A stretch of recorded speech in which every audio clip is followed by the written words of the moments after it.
Vamos, compañero, juntaros y saludad. ¡Viva la República! ¡Viva! ¡Viva la Junta del Tesoro! ¡Viva! ¡No pasará! ¡No pasará! ¡No pasará! ¡No pasará!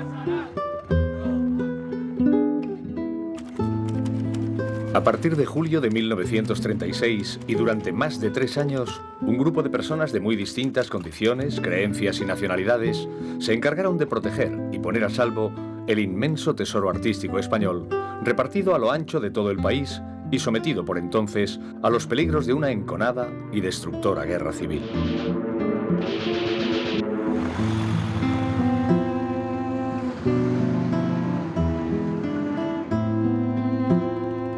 Esta es la historia de aquel esfuerzo extraordinario que en su día quedó oscurecido por causa de la guerra y que, tras la victoria de las armas de Franco, fue deliberadamente silenciado por razones políticas.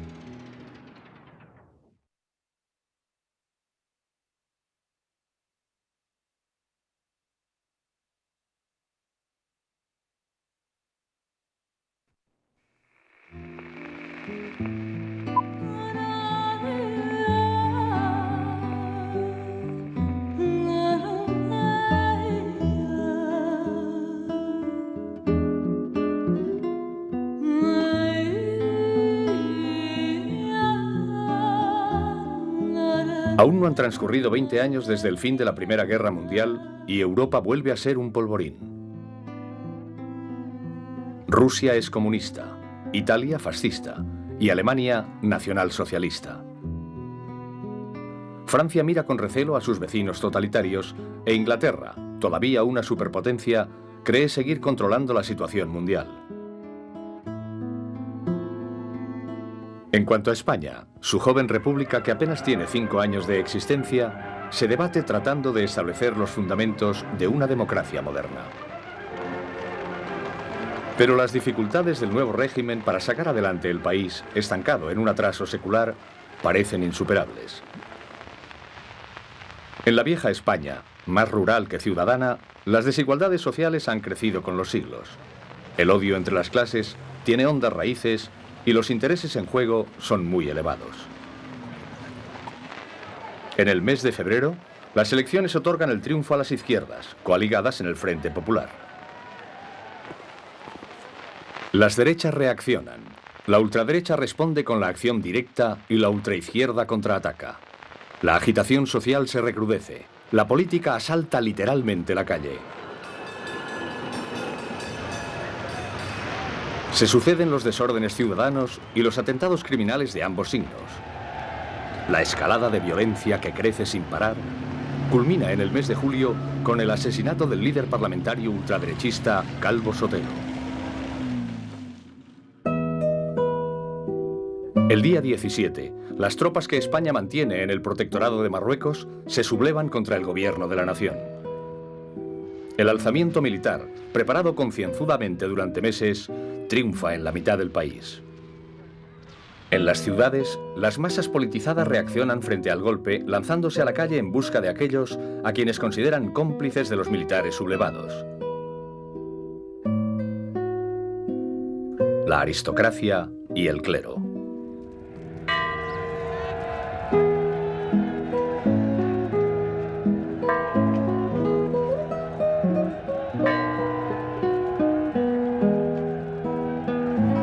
Por todas partes surgen furiosos grupos de incontrolados que allanan, queman y roban impunemente los palacios y los edificios religiosos.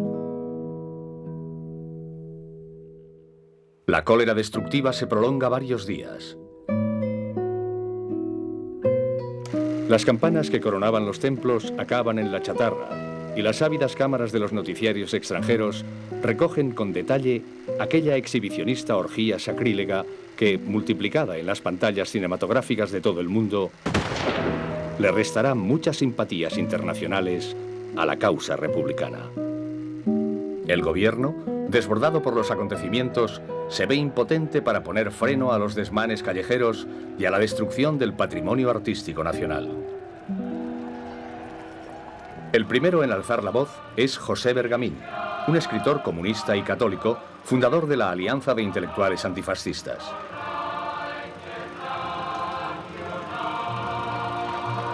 El gobierno, presidido por Giral, recoge la iniciativa. Al quinto día de guerra, el ministro de Instrucción Pública y Bellas Artes, Francisco Barnés, redacta la orden por la que se crea una junta de incautación encargada de salvar el tesoro artístico.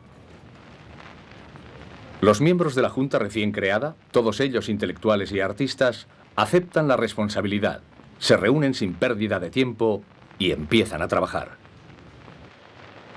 La primera tarea a la que se enfrentan consiste en recorrer e inspeccionar las mansiones y palacios que han incautado u ocupado los sindicatos y las organizaciones políticas de todo tipo. Muchos de estos locales contienen obras artísticas de gran valor que la Junta se apresura a retirar.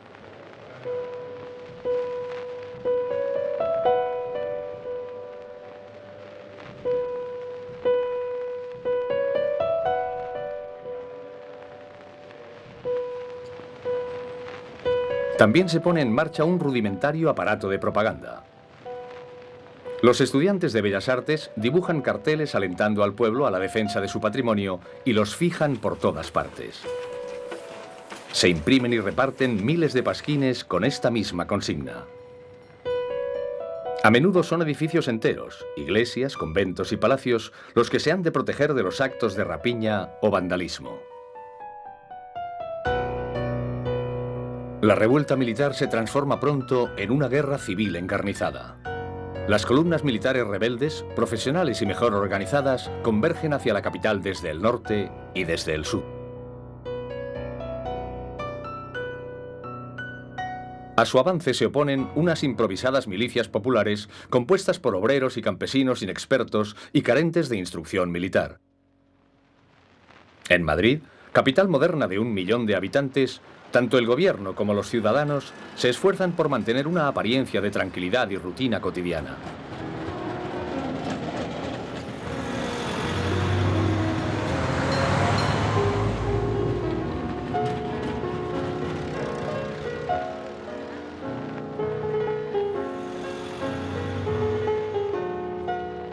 La guerra queda lejos todavía.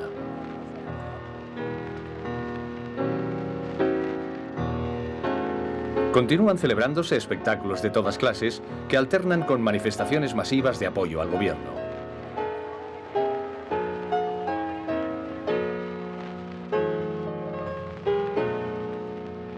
De momento, los suministros no parecen estar amenazados.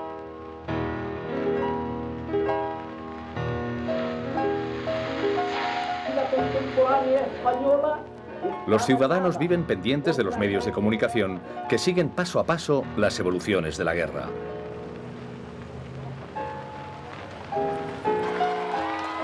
Cada día salen nuevos voluntarios para los frentes de la Sierra de Guadarrama. Defensa Natural, hacia donde la ciudad sin ejército envía oleadas de hombres armados para detener a toda costa el avance enemigo. Y escenario donde sastres, camareros y albañiles aprenden a morir o a convertirse en soldados. Las obras de arte que se van recuperando laboriosamente en Madrid por la Junta de Salvamento comienzan a almacenarse bajo la enorme cúpula de la Basílica de San Francisco el Grande y en el Convento de las Descalzas, situado en el centro de la ciudad.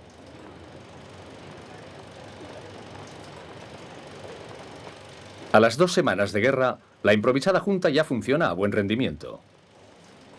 Dispone de nuevos medios y empieza a organizar metódicamente la conservación y catalogación de las piezas recuperadas.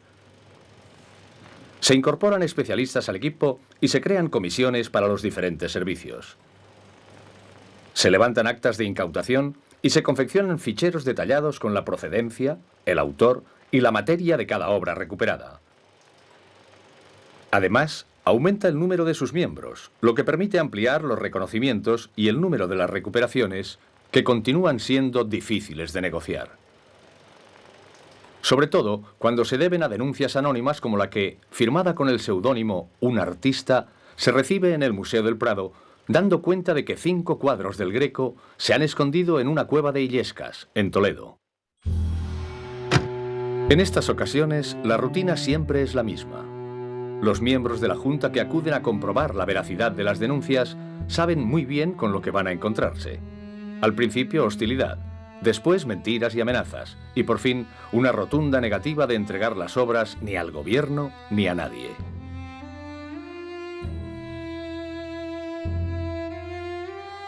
Para vencer la negativa de los de Illescas, es necesario llevar al alcalde con los maltrechos lienzos hasta Madrid y acompañarle a los sótanos del Banco de España, donde el propio director del banco le hace entrega, en presencia de periodistas, de la llave de la caja fuerte. A primeros de septiembre cambia el gobierno. En el gabinete que preside el socialista de izquierdas Largo Caballero, apodado el Lenin español, el comunista Jesús Hernández recibe la cartera de Instrucción Pública, de la que depende la Junta de Salvamento. A su vez, Hernández nombra director general de Bellas Artes al artista valenciano Josep Renau.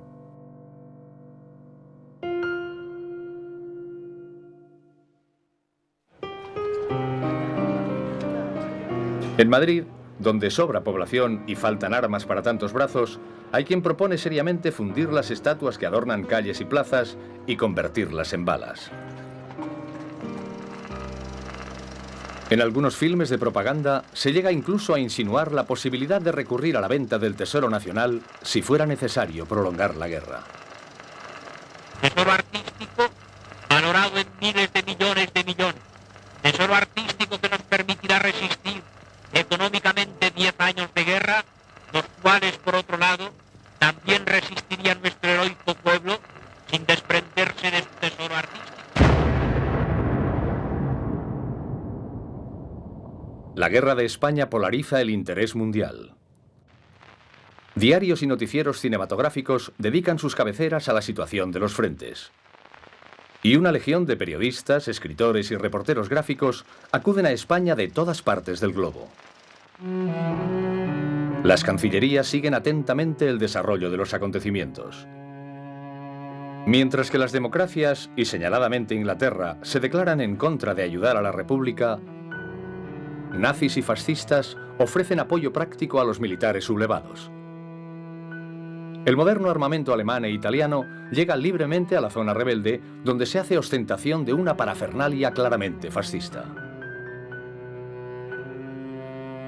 En cambio, el gobierno republicano, bloqueado por las democracias, solo encuentra respuesta en la Unión Soviética a su desesperada demanda de armamento, lo cual reforzará en adelante la posición interna de los comunistas españoles, tanto en la política como en las trincheras.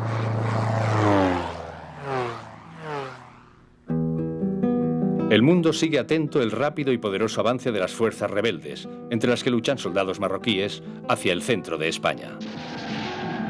Al paso de la guerra, los monumentos históricos se convierten en focos de resistencia y siguen la suerte de sus defensores.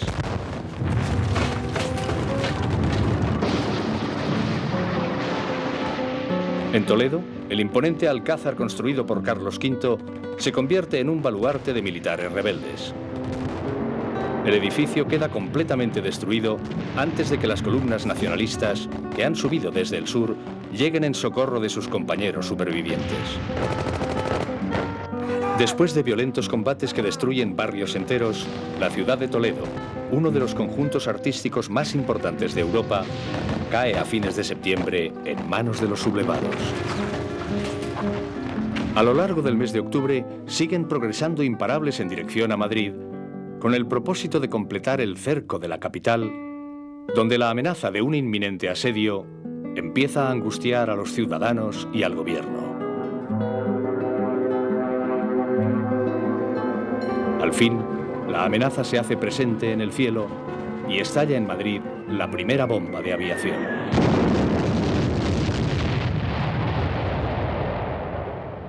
De pronto, la ciudad toma conciencia de lo que se le viene encima y, aturdida, se apresura a proteger de las bombas sus monumentos más queridos.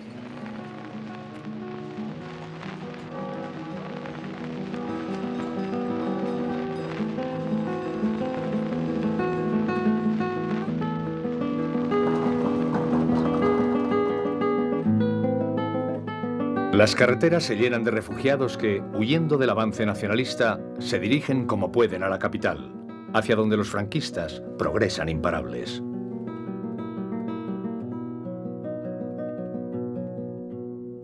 El pueblo de los Grecos, Illescas, cae el 18 de octubre y su alcalde desaparece con la llave que le dieron en el Banco de España. Al abrir la caja fuerte para comprobar su estado, las pinturas salen irreconocibles. Junto al banco corre un río subterráneo y la humedad ha tapizado los lienzos con una capa de moho tan densa que impide distinguir los colores y las formas. El proceso de limpieza a que los somete la Junta logra salvarlos. Aquello demuestra que hubiera sido un grave error guardar los cuadros del Prado en las cajas acorazadas del Banco de España, como alguien había sugerido. Desde entonces, la Junta hace suya esta máxima: para las pinturas, la humedad es peor que las bombas. A primeros de noviembre, la guerra llega a las inmediaciones de la capital.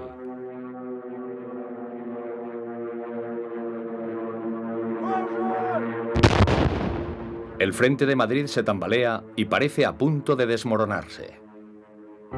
El día 4, mientras la ciudad padece su primer gran bombardeo, se reúne el segundo gabinete republicano de Largo Caballero. Este gobierno acuerda abandonar Madrid, cuya caída parece inevitable e inminente, para instalarse en la ciudad de Valencia, alejada de los frentes de guerra. En la misma reunión, se decide que el Tesoro Artístico acompañará siempre al gobierno allá donde resida y se promulga un decreto ministerial a tal efecto. La decisión, que someterá a un largo y azaroso peregrinaje a miles de obras de arte, sería después muy discutida. Pero en noviembre de 1936 es la única posible para el gobierno, quien declara que solo puede garantizar la integridad del tesoro mientras lo tenga bajo su control inmediato. No puede abandonarlo en un Madrid convertido en frente de batalla y sometido a previsibles desórdenes, incendios, pillaje y bombardeos. Está obligado a llevárselo. Lo sustancial del tesoro español se conserva en el Museo del Prado, que reúne la colección de pintura más importante del mundo, acumulada durante siglos por los reyes de España. A finales de agosto, tras cumplirse un mes de guerra, el museo queda cerrado al público. A la vez, y en un gesto de propaganda, el gobierno de la República nombra director del Prado a Pablo Picasso. El pintor malagueño acepta el cargo, pero no se mueve de su residencia francesa.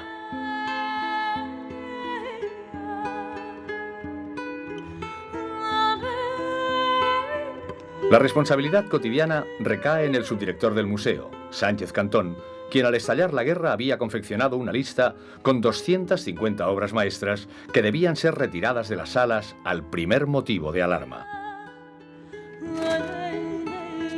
Ahora, tras el cierre al público y ante la incertidumbre de aquellos momentos, esas obras se descuelgan de sus habituales lugares de exposición y se van trasladando una por una a los sótanos del museo y a la rotonda baja, que siempre se ha considerado la zona más resguardada del edificio.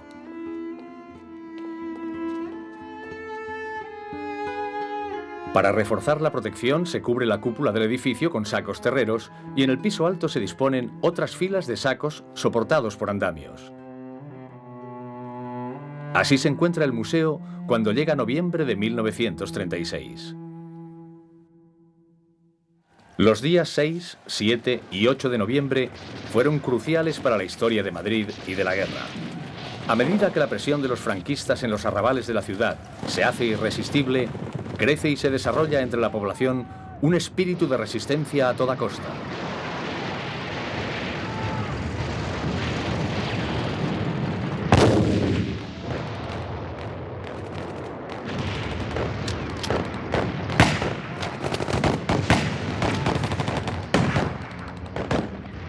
Con el gobierno en Valencia, de la defensa de Madrid se encarga una junta militar que preside el general Miaja. Tras de una serie de furiosos combates a las puertas de la ciudad, en los que intervinieron las brigadas internacionales, compuestas por voluntarios de todos los países, el día 8 queda contenido el ataque nacionalista.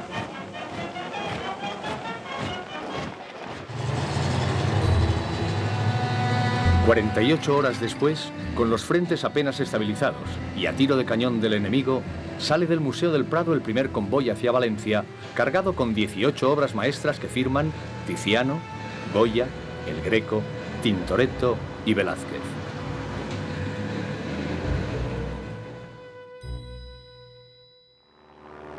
Los sublevados que ya se veían entrando en Madrid han de frenar por primera vez su avance.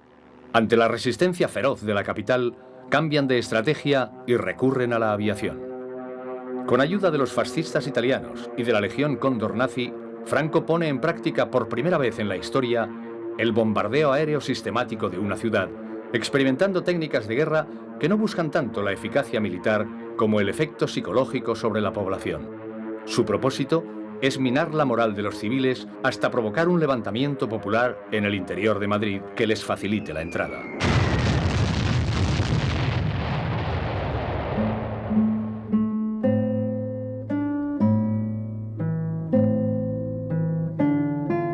Los aviones sueltan octavillas anunciando qué barrio será atacado al día siguiente. A veces la amenaza se cumple. Otras veces las bombas caen en barrios diferentes. El pánico cunde entre la población.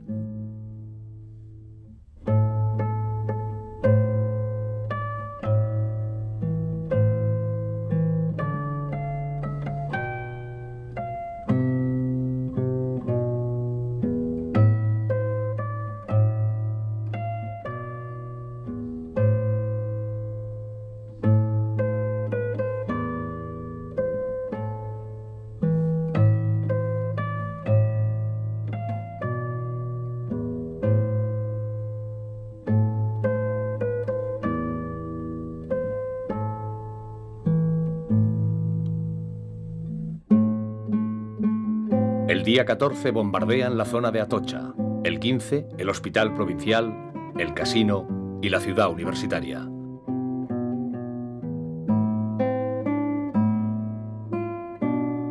A las 7 de la tarde del 16 de noviembre de 1936, los aviones enemigos atacan el distrito del Congreso en el corazón de la ciudad. Entre otros muchos edificios, las bombas alcanzan esa tarde al Museo del Prado. Poco antes del ataque, los aparatos de reconocimiento arrojan 2 docenas de bengalas para señalizar la zona. Los aviones que les siguen van cargados con 2 tipos de bombas: incendiarias, pequeñas pero temibles, y explosivas, mucho más grandes, pesadas y destructoras, capaces de derribar un edificio entero.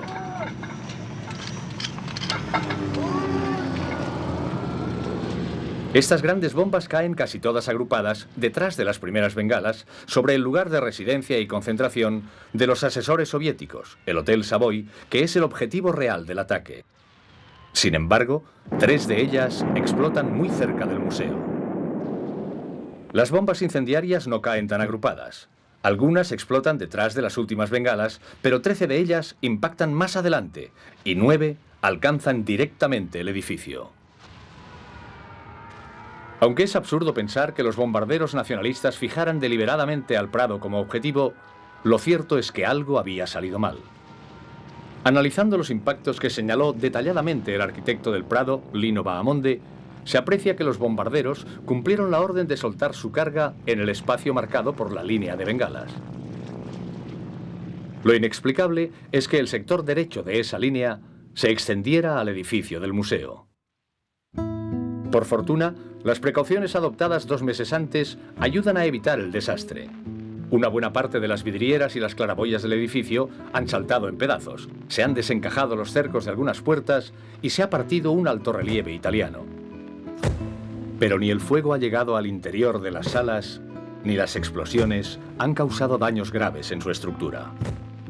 Los mayores efectos del bombardeo se producen en el campo de la propaganda. La República lo presenta como un ataque deliberado de los rebeldes fascistas al patrimonio común de la humanidad y es descrito, fotografiado e impreso en un tiempo récord. 48 horas después del suceso, los diplomáticos de la República ponen una copia del documento sobre las mesas de las principales cancillerías europeas. Internamente, el suceso da motivo para que el gobierno republicano se felicite por su decisión de sacar el tesoro de la capital y carga de razón a los partidarios de un traslado a marchas forzadas, porque las incursiones aéreas arrecian sobre Madrid y las bombas siguen alcanzando a otros muchos monumentos importantes.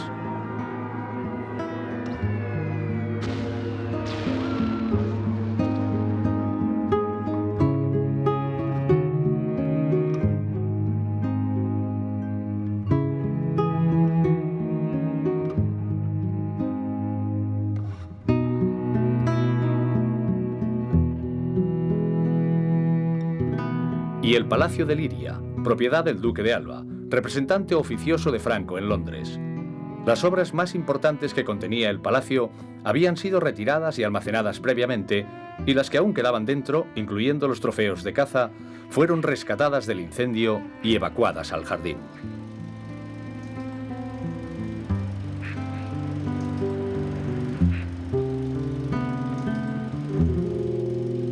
La escalada de los bombardeos enemigos acelera el traslado a Valencia del tesoro artístico. El 3 de diciembre, la escritora comunista María Teresa León, compañera del poeta Rafael Alberti, es designada responsable de la evacuación urgente del Museo del Prado y se presenta en el edificio junto a su compañero con el propósito de acelerar las expediciones de las pinturas a Valencia.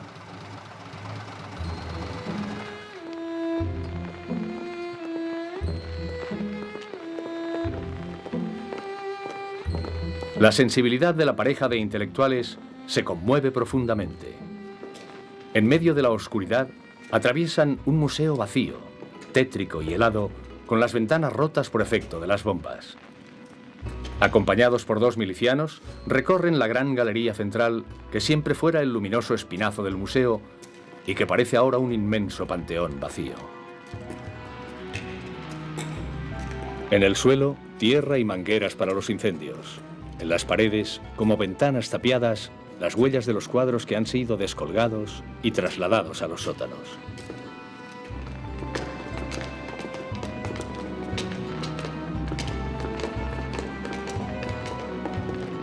Allí concluye su largo y deprimente recorrido por el caserón cuando los milicianos les muestran las pinturas acumuladas.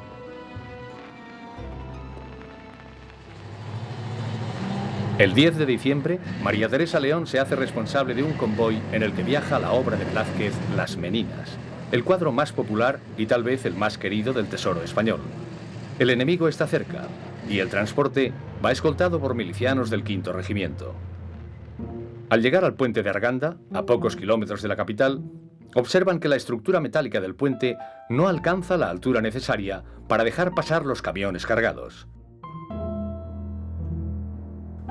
La única solución es descargar las cajas y trasladarlas al otro lado del puente a fuerza de brazos. Pero aquello no es nada fácil. Algunas cajas son tan grandes y tan pesadas que incluso utilizando rodillos para facilitar su desplazamiento, se necesitan entre 8 y 10 hombres para moverlas. Aunque trabajan a prisa, emplean varias horas en esa tarea.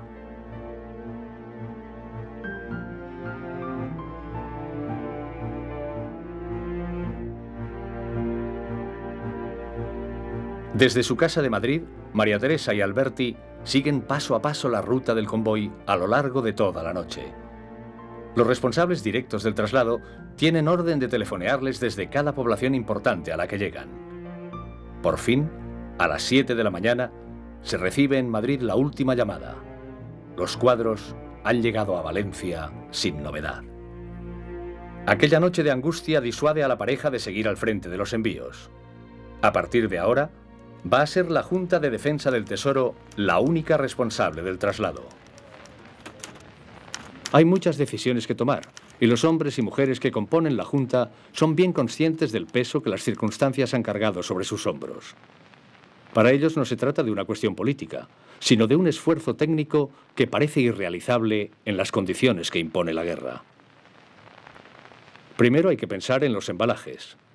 Descartada la idea de desmontar las obras de sus bastidores y enrollarlas en cilindros por temor a deteriorar las capas de pintura, se toma la decisión de construir para cada pieza una resistente caja de madera hecha a la medida, donde ajustan bien el cuadro por medio de almohadillas después de haber cubierto la superficie pintada con cartón y guata.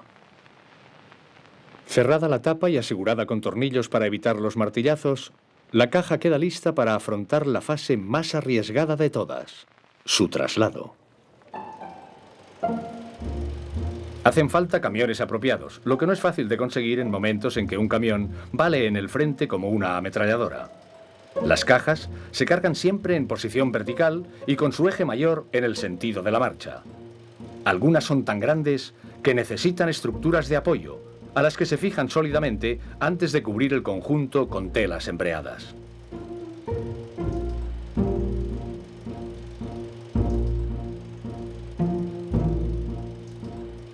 Las carreteras españolas, muy malas ya antes de la guerra, se convierten en una pesadilla durante la contienda. Además del deterioro a que las somete el tráfico de las armas pesadas, los camiones y los numerosos vehículos acorazados que surgen de los talleres de guerra son objetivo preferente de la aviación, la artillería y los francotiradores enemigos. A cada kilómetro pueden verse pruebas del peligro de viajar. Las cunetas están sembradas de ellas. Tampoco se puede confiar en el suministro regular de gasolina ni en encontrar talleres mecánicos con piezas de repuesto. Cada viaje es una aventura diferente. Otro problema son los controles. Los ayuntamientos, los partidos y los comités políticos tienen instalado el suyo ante cada pequeña población. A veces, los encargados del control ni siquiera saben leer, pero reconocen muy bien los emblemas políticos y las fotografías.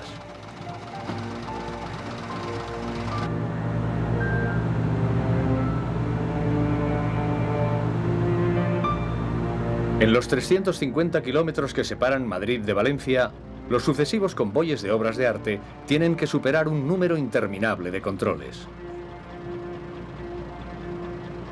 Algunos de ellos se improvisan un día y desaparecen al siguiente. Otros son permanentes y están vigilados por milicianos o soldados regulares. Los camiones de la Junta deben ir protegidos por oficiales del ejército, cuya presencia allana, por lo general, todos los obstáculos. La selección de las rutas, que es menester cambiar de acuerdo a las oscilaciones de los distintos frentes, se convierte en una auténtica ciencia.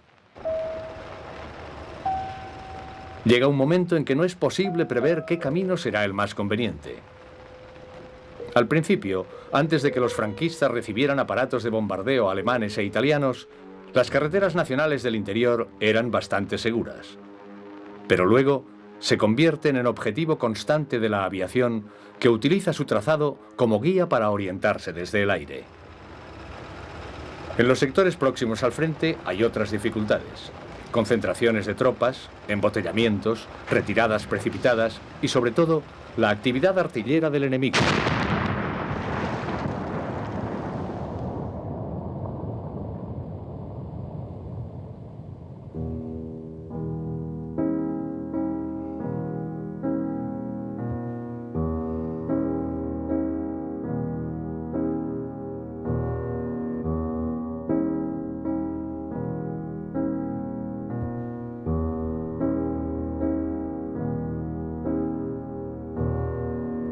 Por razones técnicas y de seguridad, la velocidad de crucero se fija en 15 km por hora, de modo que cada envío tarda 24 horas en llegar a Valencia.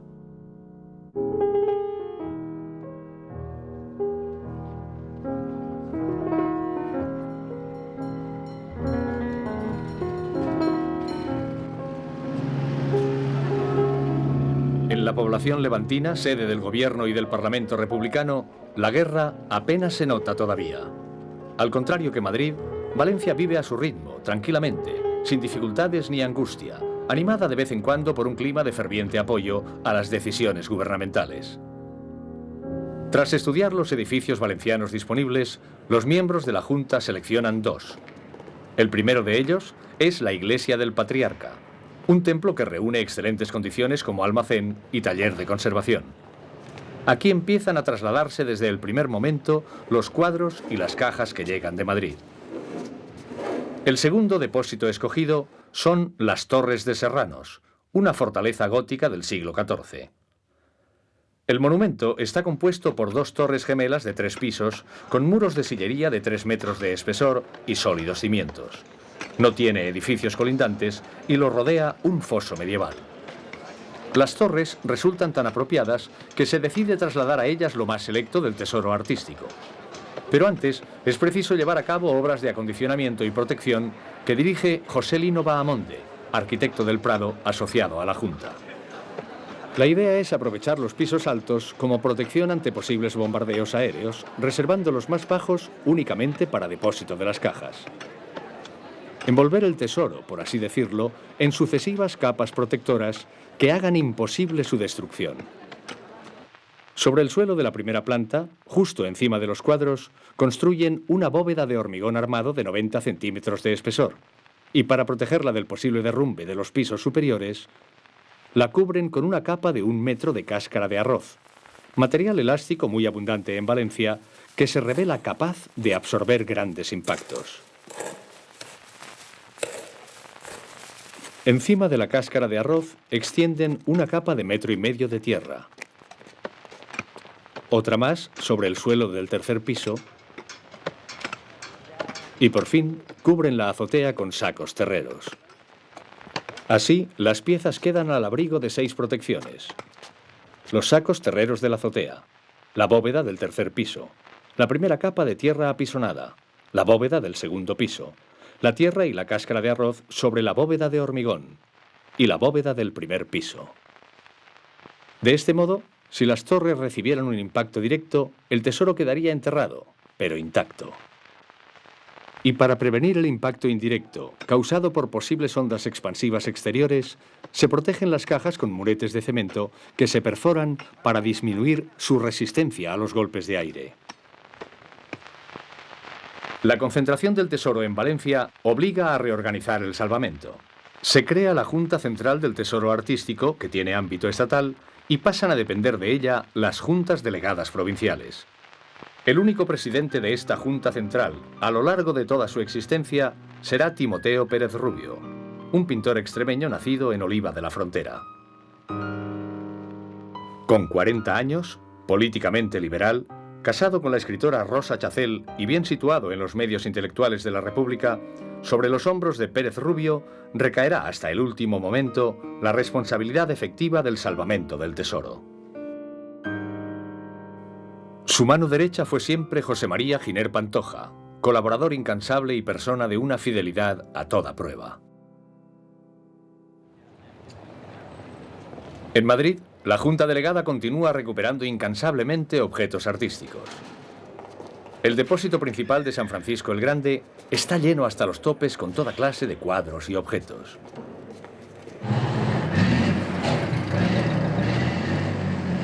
Y al Museo Arqueológico continúan llegando camiones cargados de obras de arte que se han logrado salvar de la destrucción. Poco a poco, la Junta Delegada de Madrid va formando de la nada su propio equipo y está muy orgullosa de él. Aquella tarea enorme en que están metidos es la primera vez que se hace, de modo que la experiencia cotidiana del trabajo bajo la supervisión de los técnicos va convirtiendo a cada uno de ellos en un auténtico especialista de la labor que desempeña, sea la que fuere.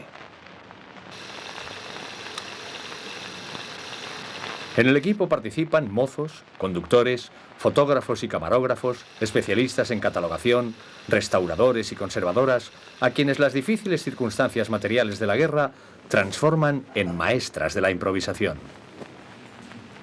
A su frente se encuentra Roberto Fernández Balbuena, persona muy capaz que incorpora al equipo al prestigioso erudito don Manuel Gómez Moreno y a sus hijas María Elena y Natividad.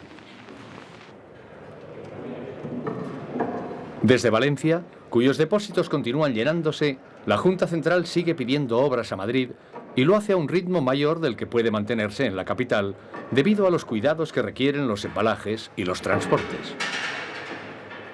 Además, hay algunas obras cuyo estado desaconseja moverlas. Pero el gobierno insiste, considerando que los cuadros corren más peligro en Madrid que el que entraña su traslado. Porque en Madrid la situación empieza a ser muy difícil. Los bombardeos nacionalistas continúan y la presión persiste en los frentes que se ciernen sobre la capital. En marzo del 37, el director en funciones del Prado, Sánchez Cantón, descubre otra bomba en la techumbre del museo, pero se guarda muy bien de comunicarlo a las autoridades, ya que teme un desalojo total e inmediato del edificio. Por su parte, y a pesar de las grandes dificultades con que tropieza, la Junta de Madrid sigue haciendo llegar cajas a Valencia durante la primavera y el verano de 1937. Poco a poco, las obras maestras de Velázquez, Rubens, Goya, Tiziano o Rembrandt llenan las torres de Serranos que cada vez están mejor acondicionadas. Sin embargo, un sector del gobierno hubiera preferido desde el principio que las obras viajasen al extranjero mientras durase la guerra. Se hicieron tanteos con el gobierno francés que no veía inconveniente en que las mejores piezas del tesoro español se trasladaran al Louvre, aprovechando el tirón propagandístico de la Exposición Universal de París, que la República preparaba como un gran escaparate publicitario.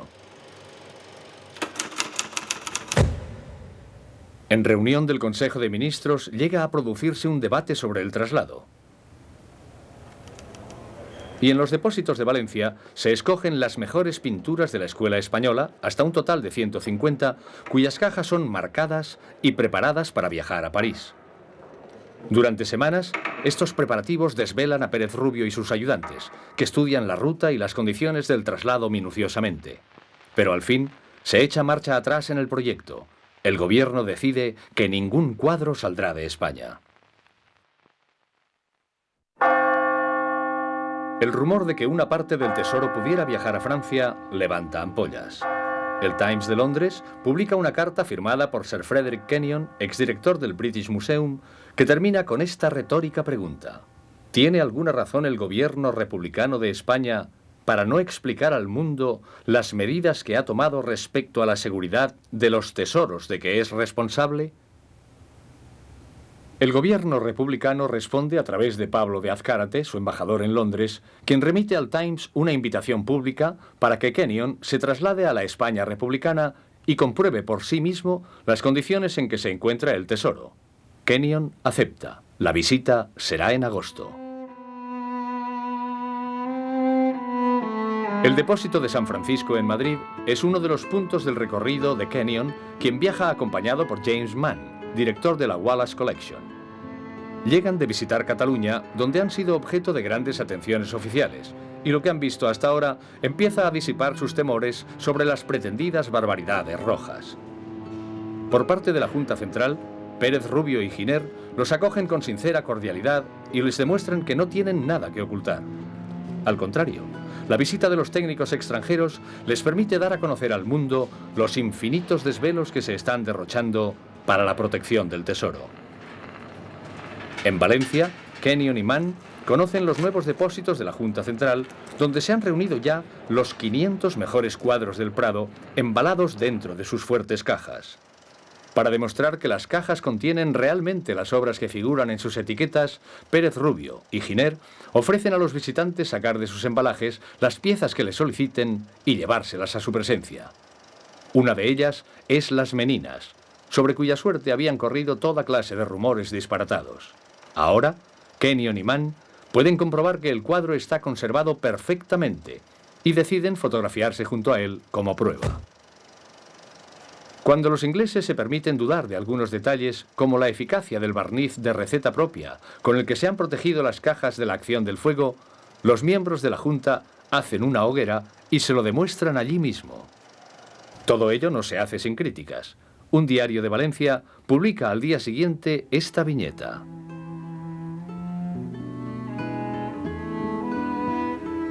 Una vez en Londres, ambos británicos publicarán varios artículos con los mayores elogios, contribuyendo a aumentar el prestigio de la República en el exterior. En carta personal a Timoteo Pérez Rubio, Kenyon escribe: Quiero felicitarle a usted y a sus colaboradores por la admirable obra realizada para proteger sus tesoros de arte. No se han ahorrado esfuerzos, y sorprende que en momentos de tales dificultades, y en tan poco tiempo, hayan sido capaces de hacer lo que han hecho. Usted ha merecido la gratitud de cuantos desean que los tesoros de España, que son los tesoros del mundo entero, lleguen a salvarse de los horrores de la guerra. Sin embargo, el tesoro no se ha salvado aún de los horrores de la guerra. Desde luego, las obras de Valencia se hallan a buen recaudo. Se las dota incluso de un sistema de climatización capaz de regular automáticamente la temperatura y la humedad del recinto, de modo que la República puede afirmar con orgullo que el patrimonio nacional nunca estuvo mejor guardado. Pero la situación en Madrid es muy diferente. Durante el verano, las fuerzas gubernamentales desencadenan una ofensiva que cuesta 20.000 bajas, pero no consigue romper el cerco.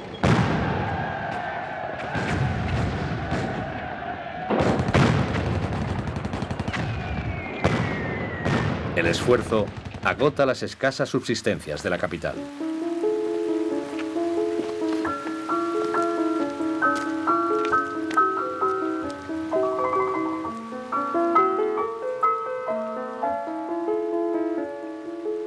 Después de la contraofensiva enemiga, se agravan todavía más las dificultades de abastecimiento. En aquel lluvioso otoño, el hambre pasa a ser la preocupación fundamental de los madrileños, desplazando incluso a los constantes bombardeos artilleros.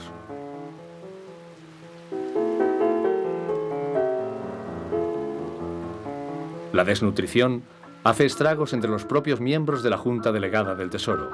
Algunos de ellos enferman o se encuentran tan débiles que no pueden moverse de sus casas. Y entonces llega el gran sobresalto. El presidente Fernández Balbuena, que es uno de los enfermos, convoca una reunión en su domicilio para comunicar que ha recibido la orden de desalojar inmediatamente la Basílica de San Francisco el Grande, el mayor depósito de la Junta.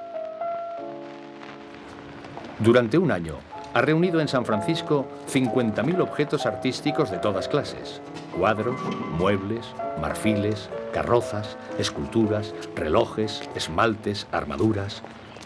La orden de trasladarlos ahora a marchas forzadas les parece imposible de cumplir y tratan de recurrirla desesperadamente. Pero sin éxito. El propio general Miaja les confirma telefónicamente que San Francisco puede verse ocupado por el ejército en cualquier momento y les previene de que lo hará aunque los soldados tengan que luchar entre cuadros y esculturas. Ante semejante perspectiva no queda más remedio que actuar, así que emprenden el traslado al día siguiente a un ritmo frenético. Los conductores, los mozos y los técnicos de la Junta no se dan un momento de respiro. Son jornadas de esfuerzo mantenido en las que se llegan a transportar de un lugar a otro más de 1 millar de piezas diariamente.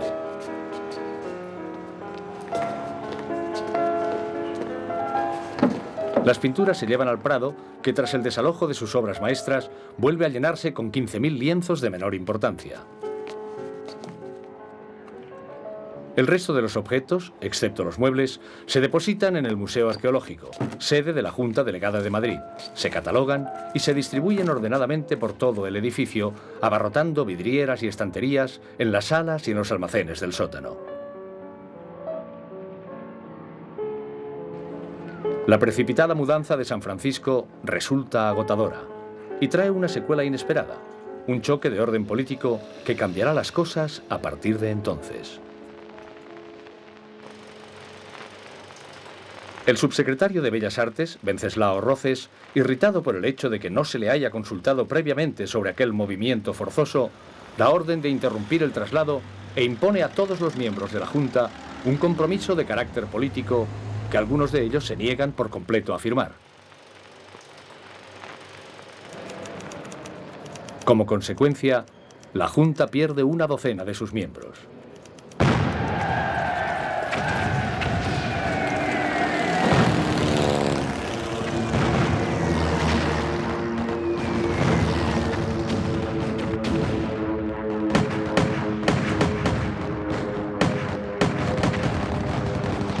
Los combates en el Frente Norte culminan con la victoria de las armas nacionalistas.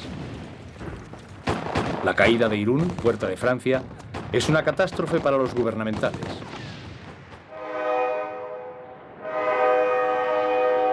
Se produce entonces el primer gran éxodo al extranjero.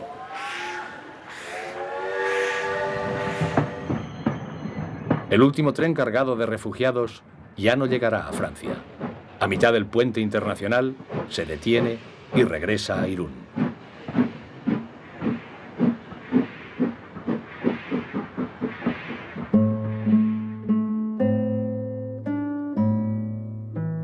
La desconfianza reina en la República. Los comunistas ven espías y traidores hasta debajo de las piedras. Roces envía a la Junta de Madrid, sin previo aviso, a 2 agentes del Servicio de Información Militar, el temido SIM, y cesa, en enero del 38, al reticente director del Prado en funciones, Sánchez Cantón.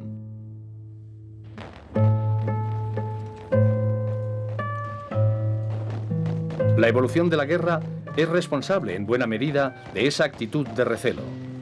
Corren los meses de la batalla de Teruel, que comienza en diciembre del 37 con una rotunda victoria de la República, cuyas tropas ocupan la ciudad. La Junta Central del Tesoro desempeñó un heroico papel en el salvamento de las obras artísticas de Teruel. Trabajando entre escombros, consiguieron recuperar numerosos objetos de arte y lo más importante de los archivos catedralicios. 2 meses después, la ciudad es reconquistada por los franquistas.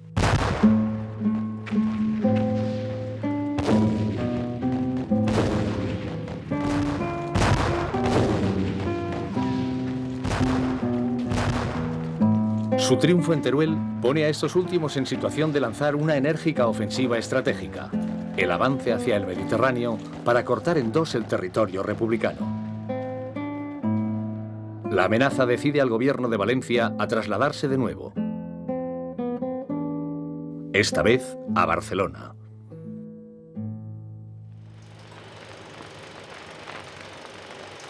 La orden de que el Tesoro acompañe al gobierno a donde éste se desplace se vuelve a cumplir. A los pocos días comienza el traslado a Barcelona de las obras almacenadas en Valencia para exponerse a otro viaje de 350 kilómetros a través de zonas que pronto empiezan a ser batidas por el enemigo.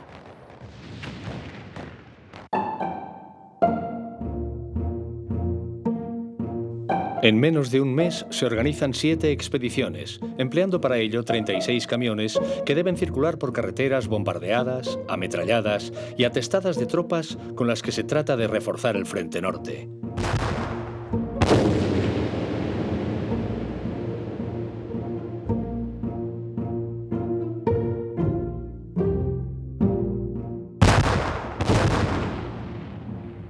Los 2 elementos del SIM adscritos a la Junta del Tesoro, Ceferino Colinas y Marcos Iturburuaga, logran atravesar, con valor y con suerte, una y otra vez, el estrecho corredor marítimo que el avance nacionalista deja libre todavía. En uno de esos trayectos se produce un percance.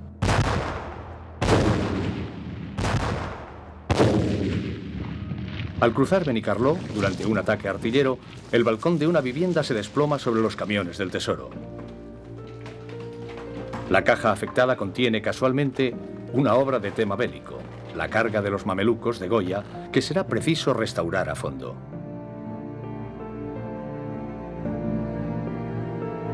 La última expedición es la más difícil.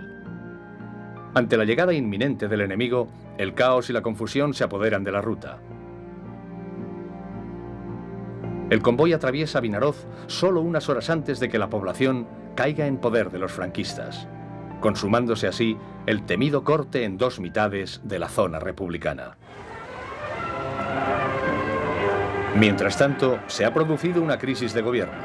En el segundo gabinete Negrín, la cartera de Instrucción Pública y Bellas Artes, que los comunistas habían mantenido desde el principio de la guerra, pasa a los anarquistas.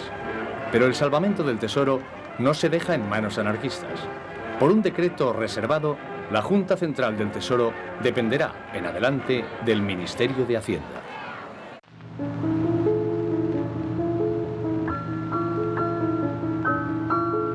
Desde Barcelona, el gobierno continúa pidiendo obras a Madrid, que se ha convertido en una fortificación donde a estas alturas de la guerra se vive en medio de una penuria completa.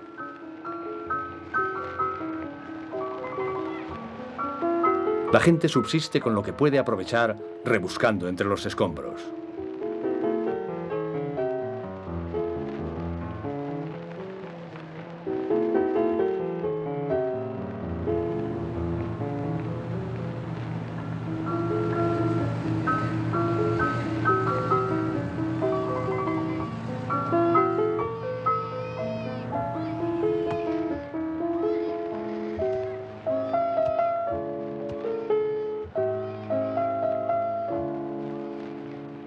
Los miembros de la Junta han de recurrir al mercado negro para conseguir neumáticos, papel de embalar, madera, clavos, lo que sea, para que los trabajos de recuperación no se interrumpan.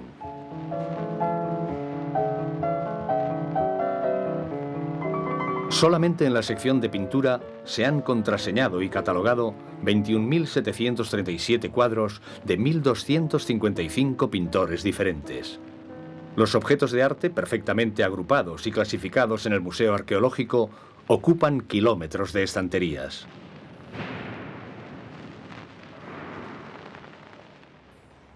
En Cataluña se encuentra acomodo para el tesoro en los sótanos de dos castillos, el de Perelada y el de Figueras. A Figueras se transportan cajones con objetos preciosos y orfebrería, mientras que en la planta baja del castillo de Perelada se depositan las mejores cajas del Prado y del Escorial. Más tarde, se habilita como tercer depósito una mina de talco escondida entre las laderas pirenaicas, a tan solo media hora a pie de la frontera francesa, cerca de la Vajol. En su interior se almacenan algunas piezas del Prado, así como las últimas reservas en efectivo de la República, oro y joyas por valor de unos 200 millones de dólares. Encima de la boca de la mina se alza una construcción bien camuflada entre las copas de los árboles, donde reside el ministro de Hacienda. Pronto, la presión del avance nacionalista aumenta todavía más. La víspera de Nochebuena, Franco desencadena la ofensiva final contra Cataluña. Las defensas gubernamentales ceden en 4 puntos y una ola de sangre y fuego se desborda por las tierras catalanas. En la llamada zona nacional, donde empieza a saborearse la victoria militar definitiva, no han pasado inadvertidos los movimientos del Tesoro. A las 24 horas de su traslado a Figueras, los agentes franquistas lo comunican a su cuartel general. Entra entonces en acción un nuevo personaje. Se trata del pintor muralista catalán José María Sert. Sert es por entonces un artista de éxito, muy bien relacionado con los medios políticos y financieros internacionales. Sus pinturas decoran los palacios de Rockefeller, Rothschild y Juan Marc. La guerra se había llevado por delante algunos de sus mejores trabajos, la Catedral de Vic, incendiada, y el Palacio de Liria, bombardeado. Una de sus últimas obras había sido la decoración del salón principal de la Sociedad de Naciones establecida en Ginebra. Acababa de enviudar de la princesa georgiana Viviani, con la que hasta entonces había vivido en París en medio del mayor lujo. En aquellos momentos, finales de 1938, ya llevaba tiempo actuando como agente de Franco en el exterior. Sert es consciente, como muchos otros, del callejón sin salida en que se encuentra en esos momentos el Tesoro español. Sabe que el gobierno republicano nunca lo entregará a los rebeldes, cuyo progreso hacia el interior de Cataluña es, por otra parte, imparable. Decide actuar por su cuenta. Consulta a sus amigos del gobierno francés y ellos le aconsejan organizar un comité internacional que sirva de puente para la entrega del tesoro. El tiempo apremia y Sert recurre a sus amistades de todo el mundo para componer el comité cuanto antes.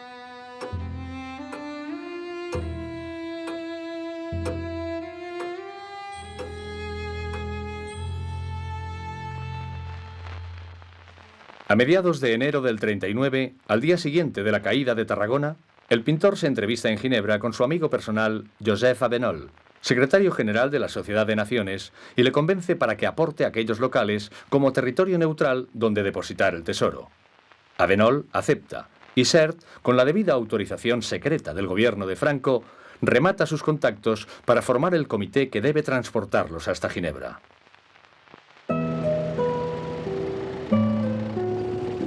Tras la entrada de los nacionalistas en Barcelona, una parte de la población huye hacia el norte en busca de la frontera francesa, mezclada con los restos del ejército.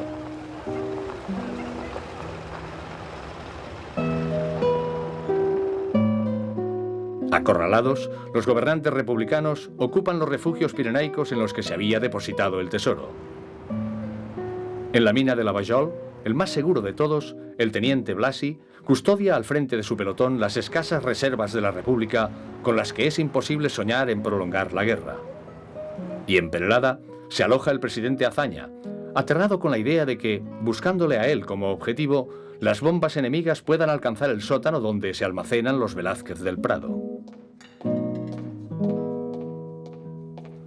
Meses antes, Azaña había afirmado que la salvación del Prado era más importante que la salvación de la República, porque si bien en el futuro podría haber otras repúblicas, las obras de arte eran insustituibles. El 1 de febrero amanece frío en el castillo de Figueras, la escala final antes de la frontera francesa. Horas más tarde, sus viejas cuadras van a ser escenario de una patética sesión parlamentaria que será la última de la Segunda República Española. La desbandada posterior es general. Las tropas franquistas están a 70 kilómetros. Y el tesoro continúa en sus sótanos, convertido en una patata caliente en las manos del gobierno. Dos miembros del recién creado Comité Internacional para la Conservación de los Tesoros de Arte de España, Monsieur Jacques Jojard, subdirector del Museo del Louvre, y Mr. Neil McLaren, de la National Gallery de Londres, entran en España sorteando el torrente humano que huye en sentido contrario por las carreteras fronterizas. Acuden a Figueras para entrevistarse con Timoteo Pérez Rubio, presidente de la Junta Central del Tesoro, y con Julio Álvarez del Valle, ministro de Estado de la República. Tras emplear cerca de 10 horas para recorrer los 20 kilómetros que los separan de la frontera, los viajeros llegan al despacho del ministro. Después de unas tensas presentaciones con aquellos dos extranjeros que nadie conoce, Álvarez del Valle les pide sus credenciales para hacerse cargo del Tesoro español. Lo único que pueden presentar es un proyecto de convenio redactado por el propio Comité Internacional, organismo sin entidad jurídica ni reconocimiento oficial alguno. A fin de cuentas, papel mojado. El ministro lo rechaza al principio, aunque sabe que no tendrá más remedio que aceptarlo. Temiendo que los franquistas lo usen para pagar deudas de guerra con Italia y Alemania, Bayo exige incluir una cláusula. El tesoro solo volverá a España si lo hace como un bien común de toda la nación española. Mientras redactan la cláusula, las bombas alcanzan la central eléctrica y han de recurrir a las cerillas que llevan encima. Bajan al patio del castillo y estampan sus firmas en el documento a la luz de unos faros de automóvil.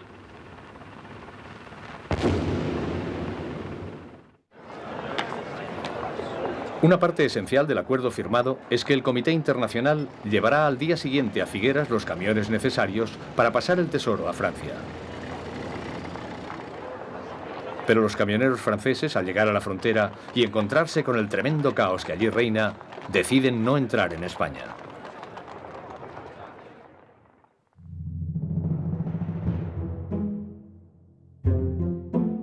Se viven entonces las horas más angustiosas en la batalla por la salvación del tesoro. Al comprender que los camiones de Francia no llegarán, hay que encontrarlos a toda costa en suelo español. El propio presidente Azaña y el ministro de Estado intervienen en la requisa de vehículos cargados con armas, suministros de primera necesidad y heridos que están siendo evacuados. No resulta fácil para estos entender que deben apearse para dejar sitio a unas cuantas imágenes de vírgenes y cristos.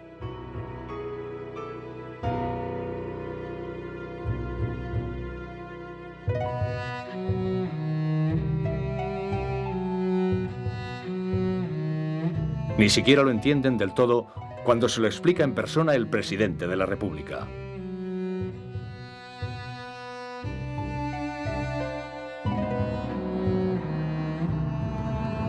Entre los días 4 y 5, aprovechando la luz de la luna y las condiciones atmosféricas, consiguen pasar la frontera un total de 29 camiones cargados de obras de arte.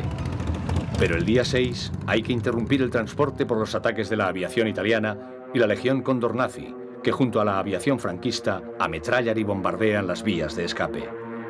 Sin embargo, en Burgos se sabe, a través de SERT, que los camiones con las cajas circulan por aquellas carreteras. SERT ruega que se paralicen los ataques y le contestan de Burgos que así se ha ordenado, pero las bombas siguen cayendo. 26 camiones del Tesoro consiguen pasar la raya de Francia por Le Perthus. El 8 de febrero, mientras los últimos representantes del gobierno republicano cruzan la frontera en condiciones penosas, las vanguardias franquistas llegan a las calles de Figueras, abandonada ya a su suerte.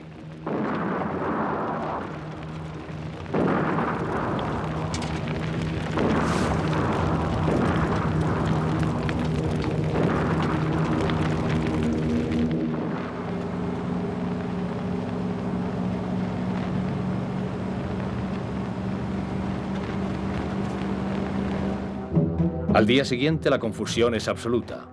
Con las tropas enemigas en los talones, los últimos vehículos cargados, hasta un total de 16, intentan alcanzar Francia a toda costa, utilizando carreteras secundarias y caminos de montaña.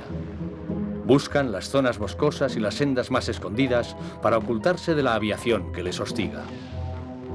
Uno de los camiones rompe el eje a escasos cientos de metros de la frontera y sus responsables deciden descargar las valiosas cajas que transportan y llevarlas a cuestas a través del bosque hasta territorio francés.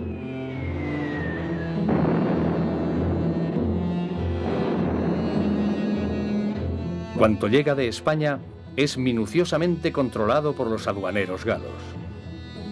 Apenas unas horas más tarde, las primeras tropas franquistas izan su bandera en el límite nacional. Al otro lado, en Francia, la explanada del Château d'Aubigny, cerca de Céret, se elige como punto secreto de concentración para los camiones del tesoro. Y hacia Aubigny se llevan las cajas que han logrado pasar bajo las bombas. Son muchas, pero los apuros de las últimas horas han obligado a dejar en España gran cantidad de riquezas. En los sótanos de Figueras, las tropas franquistas encuentran montañas de dinero republicano ya inservible.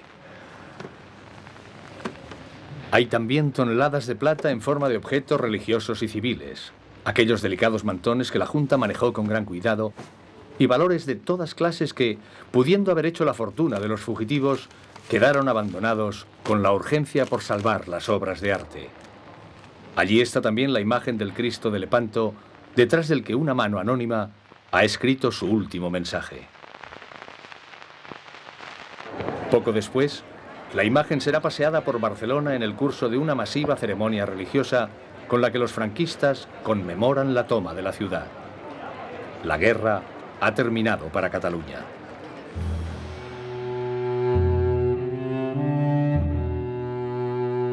Los camiones cargados de obras de arte continúan llegando a la explanada del Château d'Aubigny.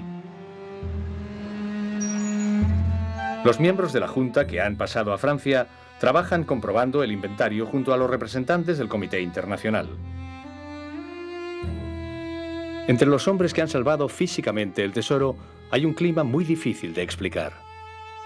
La satisfacción del deber cumplido se mezcla con el agotamiento físico, y todo ello se envenena con la amargura de la derrota y la incertidumbre de lo que pasará al día siguiente. Porque los hombres que han ganado aquella batalla también han perdido la guerra. Y con la guerra han perdido su país, su familia y su trabajo. Pero todos son conscientes de que su esfuerzo ha puesto a salvo cerca de 2000 cajas que contienen una parte del patrimonio artístico universal. Y eso, por lo menos, no lo olvidarán mientras vivan.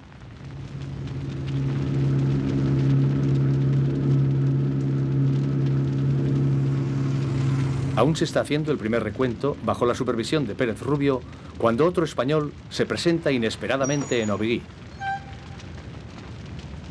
Se trata de José María Sert, que viene a reclamar los cuadros en calidad de agente de Franco, acompañado por un notario francés. El impulsivo muralista pretende conseguir un embargo judicial que impida la salida del tesoro a Ginebra, ganando tiempo para que acabe la guerra y Francia no tenga más remedio que reconocer al gobierno del Generalísimo. Los dos pintores, que no se habían visto hasta entonces, se encuentran por fin cara a cara. Entre ellos estallan unas frases ásperas y breves que son como un duelo sin sangre. Pero esta vez, la posición republicana es más fuerte que la franquista. Ante la nueva amenaza del embargo, se acelera la partida.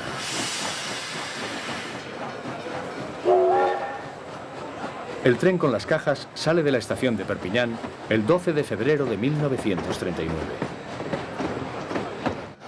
Van primero los dos coches en los que viajan los miembros de la Junta que integran la misión republicana junto a los delegados franceses del Comité Internacional.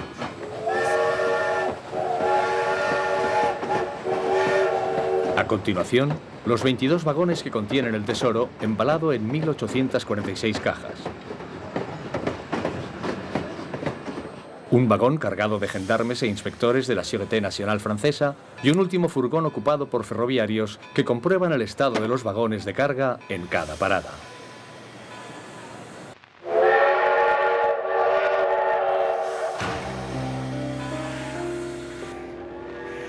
La odisea del patrimonio artístico se ha convertido en noticia internacional de primera plana.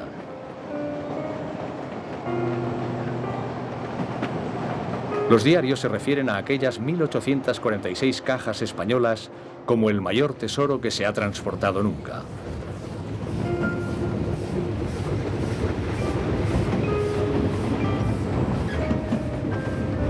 En la estación de Cornavin, los expedicionarios son recibidos calurosamente por las autoridades y por un nutrido grupo de periodistas.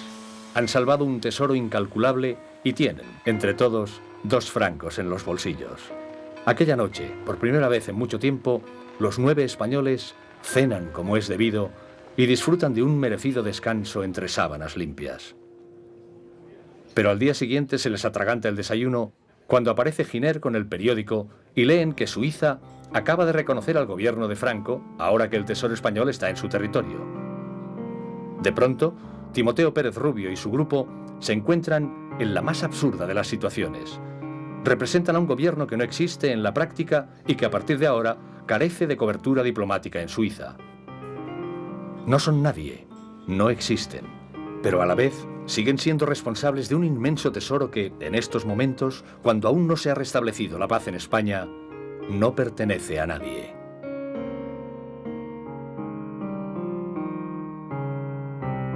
Los miembros del Comité Internacional también comprenden lo delicado de la situación y el transporte de las cajas al edificio de la Sociedad de Naciones se ultima el día 17. Ahora, por fin, el tesoro se encuentra a salvo y en un territorio que ofrece todas las garantías de neutralidad exigibles. Por su parte, el gobierno del caudillo pone en marcha todos sus resortes para conseguir la devolución inmediata del tesoro. Su ministro de Asuntos Exteriores, el general Jordana, envía a Ginebra para que trabaje con Sert a Eugenio d'Ors. Es una decisión poco acertada, ya que Sert y d'Ors se odian entre sí. Sert pinta a base de gamas amarillas y marrones, y d'Ors, crítico de arte a quien Franco acababa de hacer director de Bellas Artes, era autor de esta coplilla satírica. Vino de un tris que de París nos mandase el pintor Sert, don José María, unos cuadros hechos de mierda y purpurina. Los 2 agentes actúan por separado y a espaldas uno de otro. Sert, que con el nombramiento de d'Ors se siente marginado de su propia iniciativa, acude a la Sociedad de Naciones acompañado por un funcionario republicano que acaba de pasarse a los franquistas y, aprovechando su amistad con el secretario general Avenol, exige inspeccionar personalmente las cajas con el tesoro. Pero Avenol está de viaje y el funcionario que le recibe lo encamina a un miembro del Comité Internacional, quien a su vez le informa de que no tiene atribuciones para autorizar aquella inspección.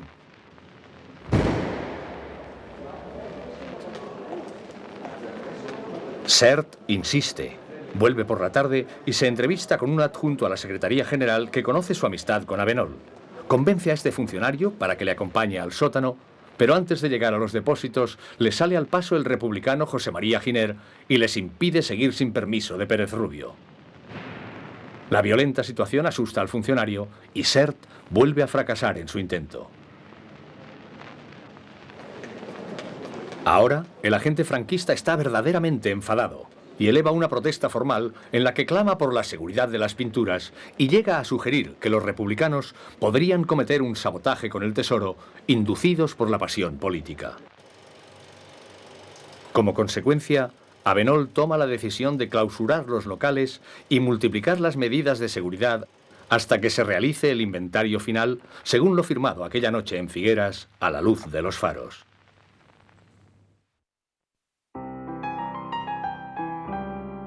La decisión no es justa para los republicanos, que llevan años de angustia y esfuerzos para proteger el tesoro.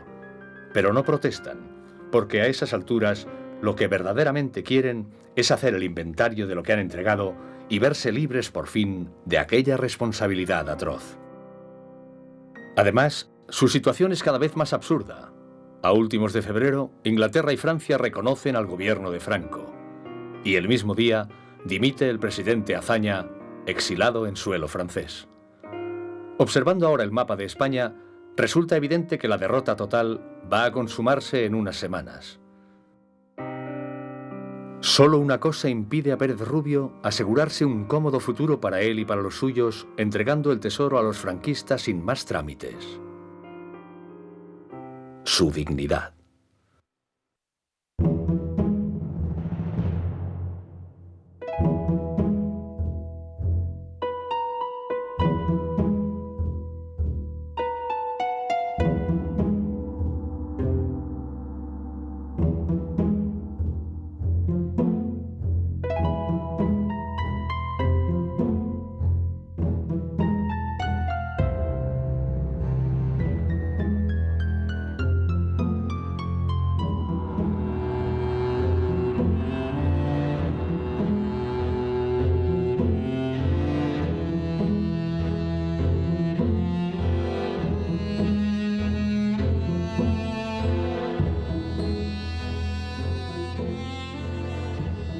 La magnitud de la belleza que se ha logrado poner a salvo se manifiesta unos días más tarde cuando, en presencia de un grupo de expertos internacionales, empiezan a retirarse las cubiertas de las cajas españolas y salen de su interior algunas de las obras más excelsas del arte universal.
Las obras son tantas y tan excepcionales que el inventario se prolonga más de 3 semanas. Los miembros de la Junta Central del Tesoro tienen ocasión de comprobar que su esfuerzo ha sido decisivo. La opinión de los expertos presentes en el acto es unánime. La calidad y el esmero de los embalajes han conseguido el milagro de que todas las pinturas salgan de sus cajas en perfecto estado. El tesoro está intacto.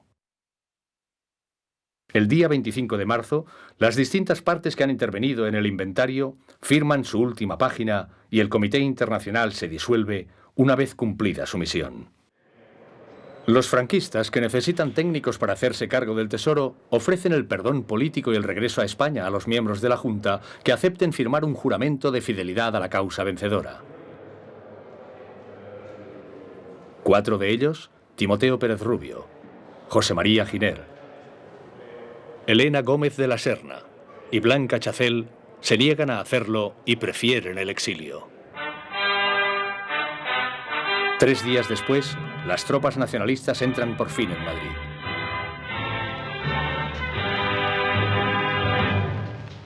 En las salas del Museo Arqueológico encuentran esperándoles, perfectamente ordenados y catalogados por el trabajo de la Junta de Madrid, los depósitos de objetos recuperados.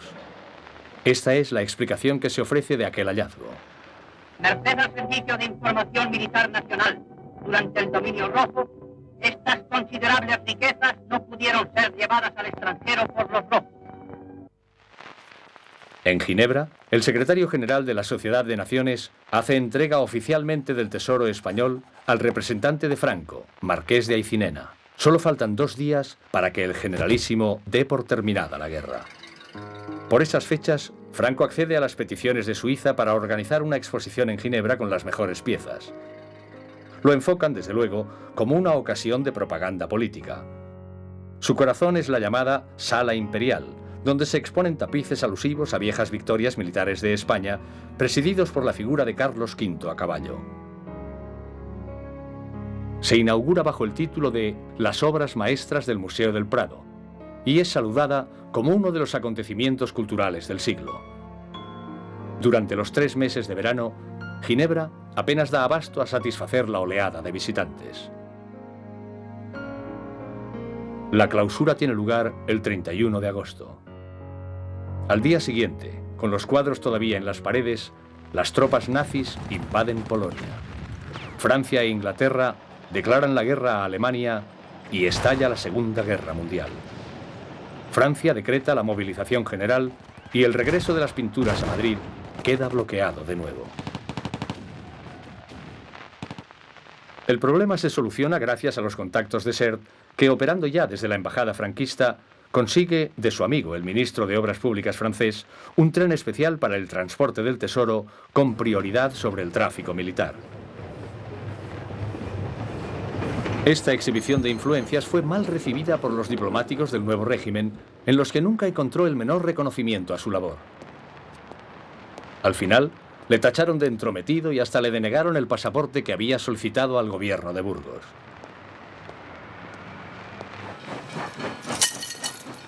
Poco antes de salir el tren especial con los últimos cuadros, a cargo ya de los vencedores, está a punto de producirse una catástrofe. Un ferroviario suizo se da cuenta a tiempo de que la altura de algunas cajas supera la de los túneles. Gracias a él, se evitó que buen número de piezas quedaran destrozadas por el camino. Al fin, después de hacer parte de su recorrido sin luces para evitar un ataque aéreo, las últimas piezas del tesoro llegan a la Estación del Norte, en Madrid. Las autoridades culturales del nuevo Estado acuden ufanas a recibirlas y acompañan al convoy en su recorrido triunfal por la ciudad.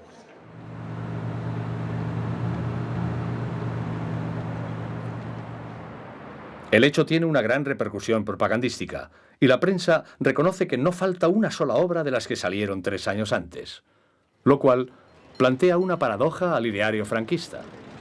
¿Cómo es posible que no se haya perdido una sola pieza de todo aquel tesoro cuando los cuadros han pasado tanto tiempo en manos destructoras, ladronas y enemigas de la cultura? ¿Es que se ha producido un milagro? No, no ha sido un milagro. Hay una explicación que la prensa diaria se encarga de suministrar a los españoles.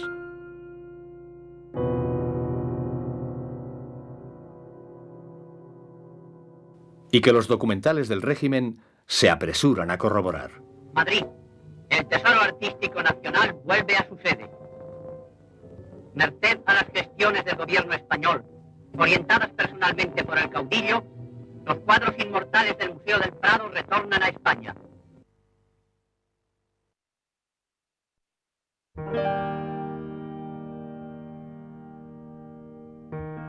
Esa fue la historia que nos dejó este presente.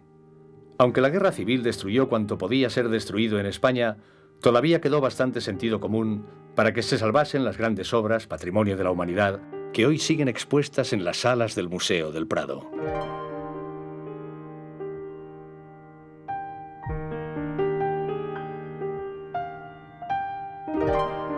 Y no importa que los visitantes actuales ignoren todo aquel esfuerzo, el mayor que se ha hecho en la historia del salvamento artístico, porque quienes lo llevaron a cabo no lo hicieron para quedar en los libros de historia. Cada uno de ellos lo hizo por amor al arte, aun sin saber a veces muy bien qué cosa fuera el arte.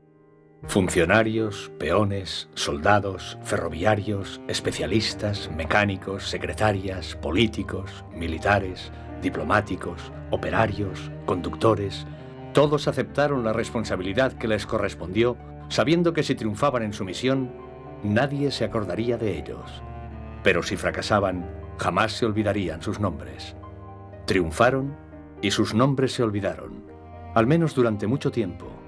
El régimen que imperó en España a lo largo de 40 años nunca reconoció su esfuerzo como no fuera para cubrirlo de infamia. Hasta el mes de junio del año 2003, más de 65 años después de los hechos y casi 30 después de la muerte de Franco, no se colocó en el Museo del Prado una modesta placa conmemorativa en su recuerdo.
Dentro del alma te llevaré, cuna de gloria, valentía y blasón.